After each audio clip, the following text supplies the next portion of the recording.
ولجميع الأنبياء والمرسلين والصحابة والتابعين ثم إلى أرواح والدينا وأمهاتنا جميع المسلمين والمسلمات والمؤمنين والمؤمنات خصوصا إلى أرواح المرحومين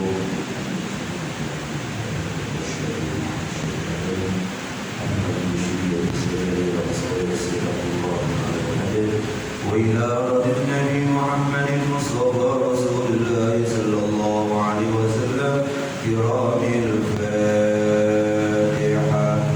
أعوذ بالله من الشيطان الرجيم. بسم الله الرحمن الرحيم.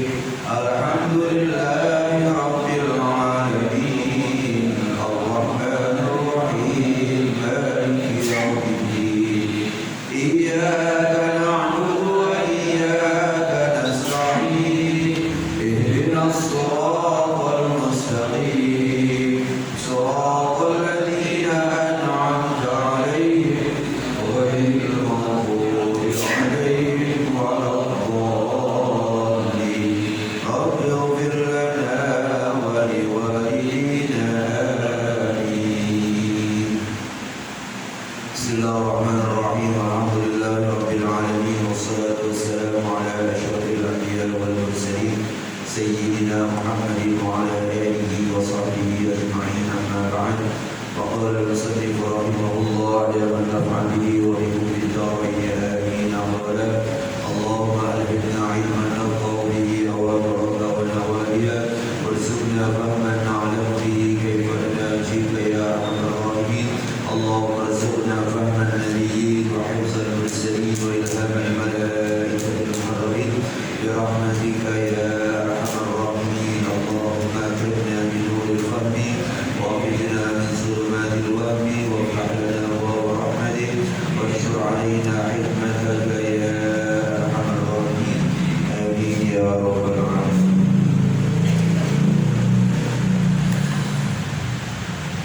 Para jemaah yang saya hormati, kita masih mengkaji masalah kitab.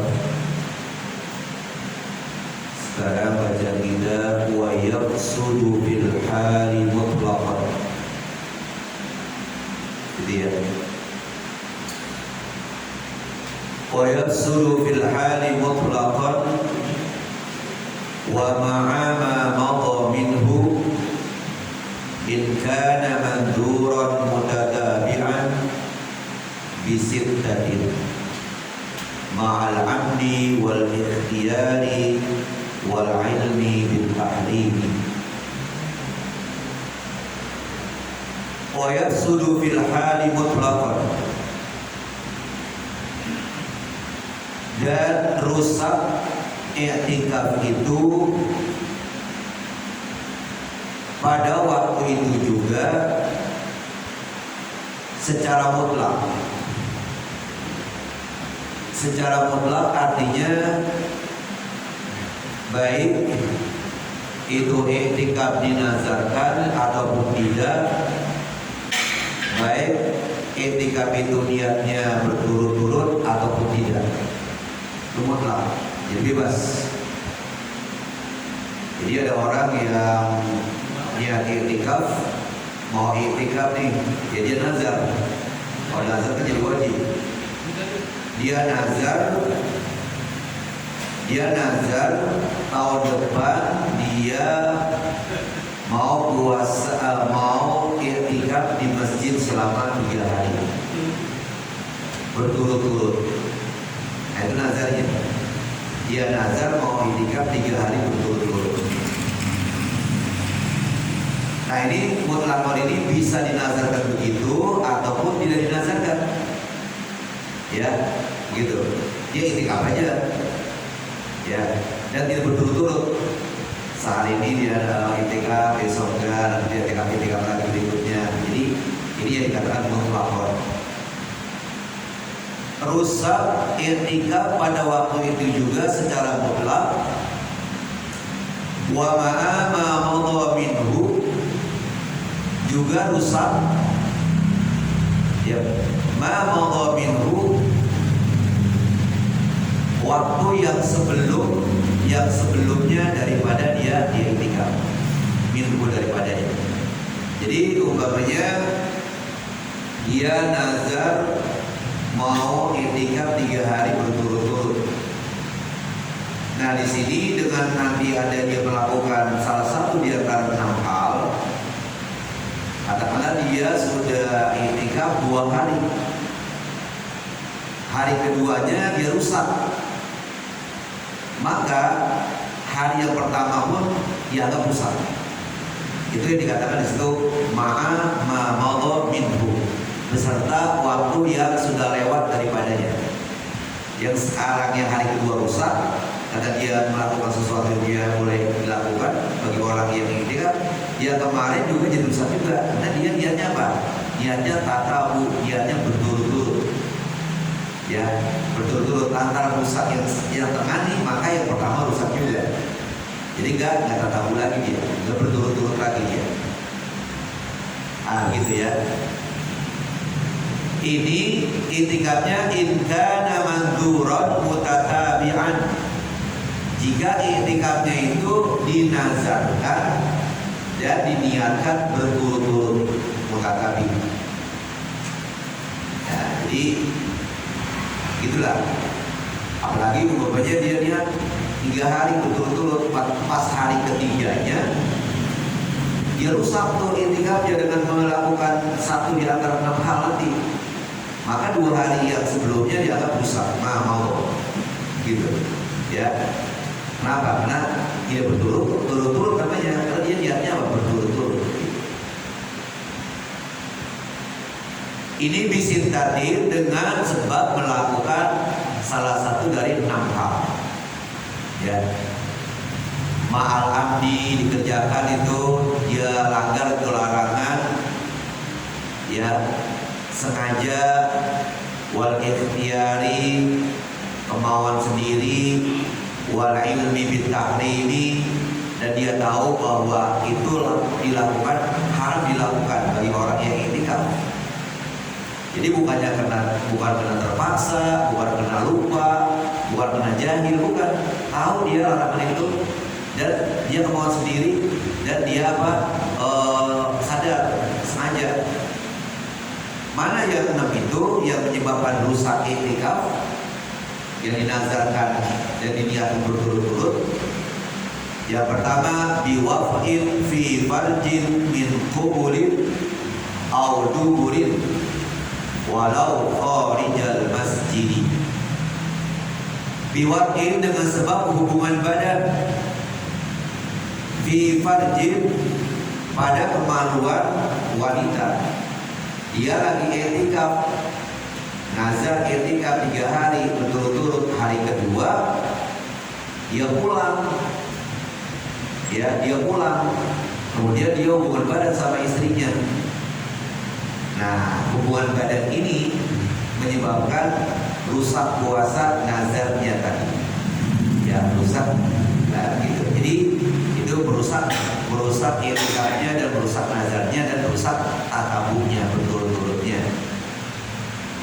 Min qubulin aw duburin, baik dia lakukan dari pintu depan maupun dari pintu belakang. Saya pakai istilah itu aja yang gak mau dipahami. Dari pintu depan kayak belakang kayak, yang penting dia keluar dari masjid, dia hubungan badan sama istrinya di rumah, baik dari pintu depan maupun dari pintu belakang. Walau kharijal masjidi, sekalipun hubungan badan yang dilakukan itu di luar rumah. Ya memang pasti di luar rumah lah, nggak mungkin di masjid. Kalau di masjid malah haram kan, begitu. Nah, jadi yang pertama yang menyebabkan rusak i'tikafnya orang yang nazar tadi dan rusak juga tatabunya berturut-turutnya karena dia hubungan badan ya sama istrinya di rumah. Yang kedua, wa inzalil mani bilamsi basyaratin bisyahwatin. Yang kedua yang merusak i'tikaf orang tadi karena keluarnya sperma dengan sebab dia menyentuh kulit tanpa dinding bibasyaratin, dia sentuh kulit tanpa dinding bisyahwatin dengan syahwat. Ya, dengan adanya nafsu itu juga menyebabkan etika orang tadi menjadi rusak. Karena keluar sperma dengan sebab apa? Menyentuh kulit perempuan dengan syahwat. Kenapa dikatakan rusak etikanya? Li'akhrajihi nafsahu an ahliyatil i'tikafi. Karena keluar sperma dengan sebab menyentuh kulit yang tidak ada dindingnya dengan syahwat itu mengeluarkan dirinya dari kelayakan i'tikaf. Kalau orang yang namanya i'tikaf seharusnya bertekad, saya i'tikaf pokoknya tidak akan melakukan sesuatu yang membatalkan. Nah kali ini masih ngeraba-ngeraba tangan istrinya, dan kemudian keluar sperma, itu kan nggak layak udah bagi orang i'tikaf. Jadi katakan li'ikhraji nafsahu an ahliyatil i'tikaf, karena keluar sperma dengan sebab menyentuh kulit tanpa dinding dengan syahwat mengeluarkan diri orang tadi dari kelayakan untuk i'tikaf. Bi khilafin ma law anzala bi nazrin aw fikrin aw lapsin bila syahwatin. Beda kalau seandainya orang lagi i'tikaf, dia keluar sperma sebab memandang wanita. Dia pandang wanita, kemudian bila syahwatin, tidak ada syahwat, keluar sperma. Atau fikrin, dia menghayal, menghayalkan keluar sperma. Lamsin bila syahwatin, atau dia menyentuh kulit perempuan tanpa dinding, nggak ada syahwat. Nah ini katanya beda. Jadi kalau orang keluar sebab memandang wanita lantaran dia memikirkan, merenungkan, menghayal, atau dia menyentuh kulit perempuan tanpa dinding, nggak pakai syahwat, itu dikatakan lain. Jadi artinya tidak merusak etika orang itu, gitu ya. Awih ilamin, atau dia mimpi lagi etika, lagi tidur, kemudian dia mimpi keluar sperma, maka tidak merusak puasanya, itu dikatakan hilaf, beda. Fala yafsudu bihi i'tikafuhu fima madha minal mutatabi'in. Maka tidak rusak dengan sebab itu, dengan sebab tadi memandang, menghayal, menyentuh kulit tanpa dinding, dan tidak pakai syahwat dan memimpi, itu tidak merusak i'tikafnya fima madha minal mutatabi'in, sebagaimana yang lalu daripada mutatabi'in, daripada berturut-turutnya. Nah, jadi artinya tidak merusak tuh. Beda dengan keluar mani, keluar sperma sebab dia menyentuh kulit perempuan tanpa dinding pakai syahwat atau dengan syahwat.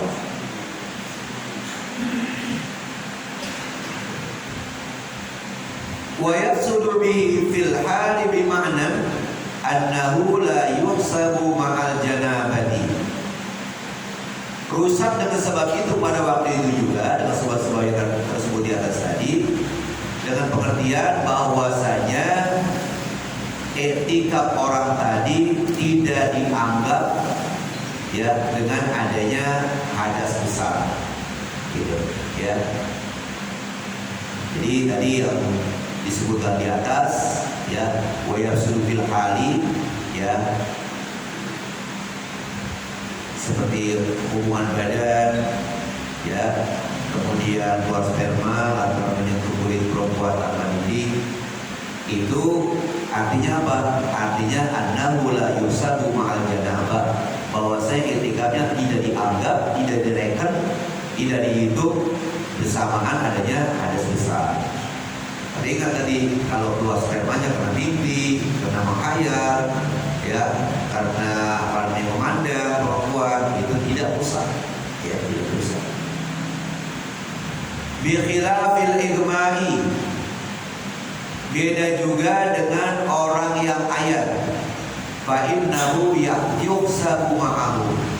Sesungguhnya ayat itu ya bisa sesungguhnya itikaf itu bisa dianggap, bisa direken ya, ma'ahu bersamanya, bersama adanya imam.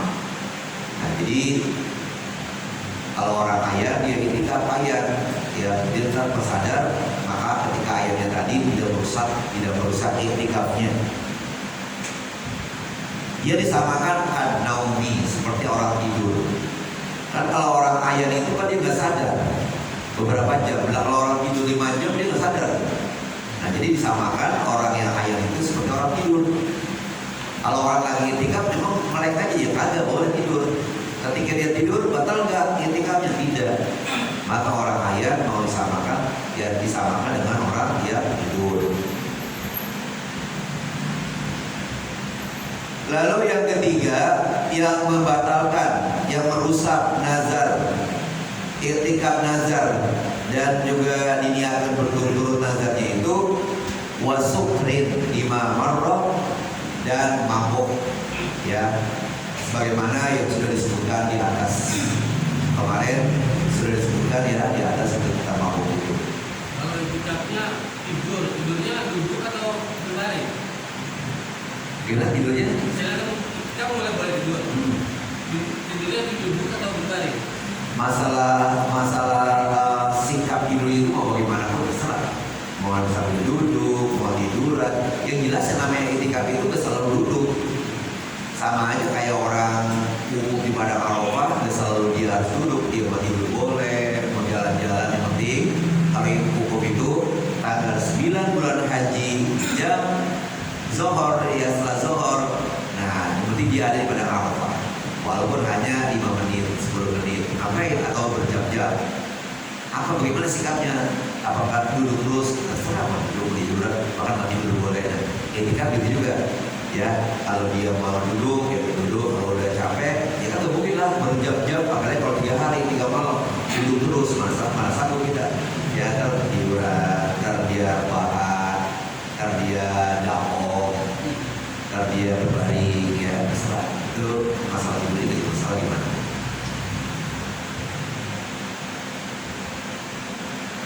Kemudian yang keempat, wa khurujin minal masjidi bila udhrin.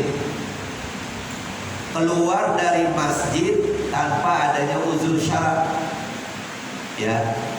Jadi enggak ada itu sebabnya dia keluar. Nah, jadi kalau dikatakan di kulli badanatin, jadi seluruh anggota badannya keluar dari masjid. Ya, kalau keluar hanya kepalanya aja tuh dari jendela dikeluarin gitu, tangannya gitu, jadi masalah. Ya, gitu. Jadi kalau nggak ada uzur, maka dia dianggap rusak gitu itikafnya. Jadi harus di masjid terus. Ya kalau umpamanya uzur, kita mau keluar, mau wudhu di luar masjid itu dia uzur. Atau buang air besar di luar di luar masjid, kan di luar masjid. Atau di luar masjid, atau di masjid lagi rusak tuh WC-nya. Ya kan kita harus keluar. Nah, kalau gitu namanya ada sebab. Asalkan makan lapar kayak makanan. Nah, makan. Nah, makan. Asalkan waktunya itu jangan lewat dari masa lamanya orang makan. Ya, kalau makan sama ngobrol sama sini jadi lama tuh kan. Ya gitu. Nah, jadi dan juga kalau dibawa ke masjid umpamanya kurang bagus, kotor. Tapi kalau umpamanya bisa dia jaga, dibawa beli makanan bawa ke masjid, biar jangan lama di luar. Namanya uzur. Ini kalau nggak ada uzur sama sekali, ya makanan ada, tempat duduk disiapkan, WC juga bagus, air banyak di sini, air aqua, ya kan? Ya dia yang keluar juga.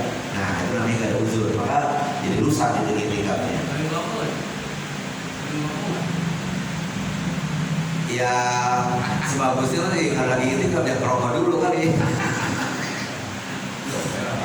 Ya kalau namanya asup banget ya keluar jangan di luar mesin, tapi masih di luar mesin juga, di luar situ tuh, di luar ya rokok. Bising aja bising. Ya.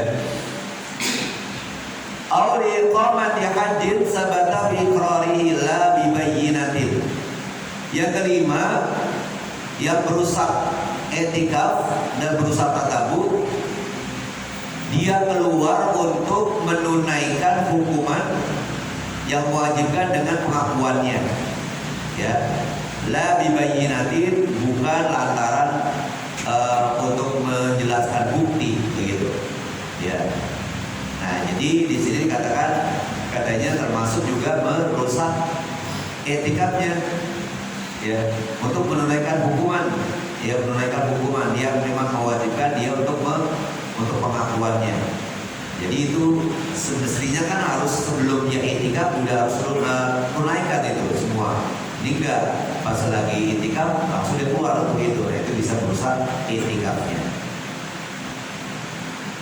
Atau yang keenam, auli hakim ta'adda bil maqli bihi, atau karena harta, ya, yang ia langgar lantaran dia mengulur-ulurnya. Oke, maksudnya mau bayar hutang, ya, dia bayar hutang. Kemarin-kemarin waktu lagi nggak itikaf mau bayar hutang, pas lagi itikaf itu hutang diulur-ulur terus, besok lalu udah ada duitnya. Pas lagi itikaf dia keluar mau bayar hutang nih. Ya, itu kan gak layak bagi orang itikaf. Kemarin kemana? Lagi pula itu bukan masalah memang kasih waktunya diulur-ulur, padahal dari kemarin udah harus bayar, dari kemarin sebelum dia itikaf dia mau bayar. Baru sekarang pas itikaf dia mau bayar. Itu dikatakan litafsirihi, lantaran keteledorannya. Kemarin dia mau bayar, pas lagi itikaf dia mau bayar tuh utangnya. Ya, itu namanya tafsir.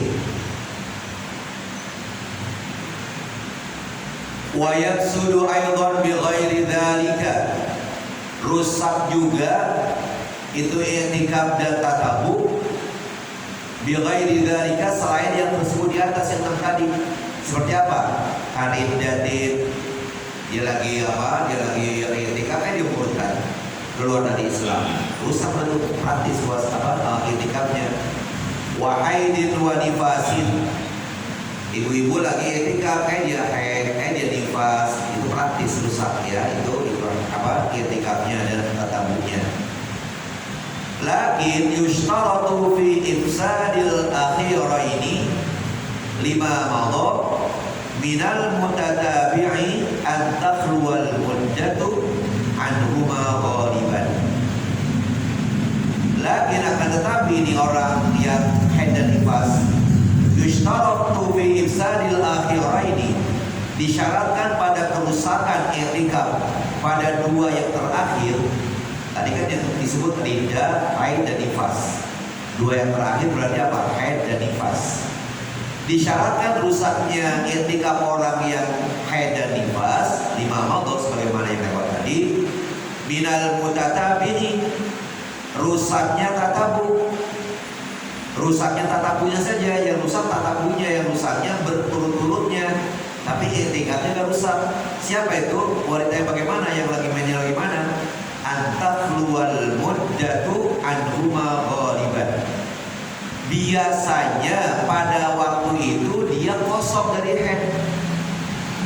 Takhluwal.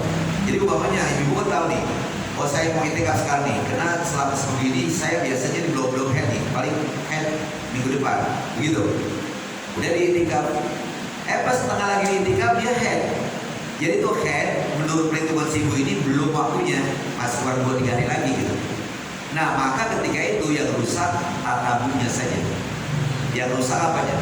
Berturut-turutnya. Kalau dia niatnya 3 hari, taruh hari kedua. Jadi yang rusak hanya hari yang kedua. Ya, gitu. Yang rusak hanya tatabbunya saja.